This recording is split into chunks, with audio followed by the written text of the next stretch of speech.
Welcome back to our channel landmarks 2.0. இப்போ நம்ம என்ன சம் பார்க்க போகிறோம்னா டிஎன்பிஎஸ்சியில் கேட்ட இந்த சம்மை தான் பார்க்க போகிறோம். இது வந்து 10th ஸ்டாண்டர்ட் சம்.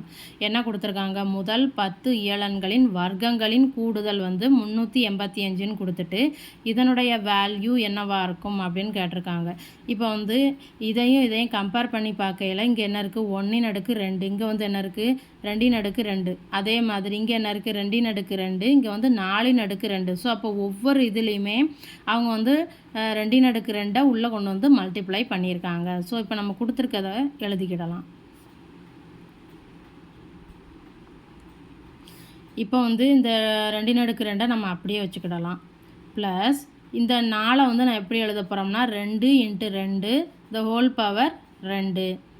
அப்போ அதே மாதிரி இந்த 20 எப்படி எழுதலாம், 10 × 2 த ஹோல் பவர் 2ன்னு எழுதலாமா. அப்போ இப்போ இந்த 2/2 ப்ளஸ் இதை வந்து தனித்தனியாக பிரித்து எழுதலாமா, 2/2 × 2/2. ஏன்னா இந்த பவரில் இருக்க 2 வந்து இந்த ரெண்டுத்துக்குமே உண்டு. அப்போ அதே மாதிரி 10/2 × 2/2. ஸோ இப்போ ஒவ்வொரு இதுலேயும் பாருங்கள் 2/2 வந்து காமனாக இருக்குது, பொதுவாக இருக்கனால அதை நம்ம வெளியில் எடுத்துடலாம். அப்போ இங்கே என்ன இருக்கும், 1 இருக்கும். இங்கே வந்து ஒரு 2/2 மட்டும் இருக்கும்.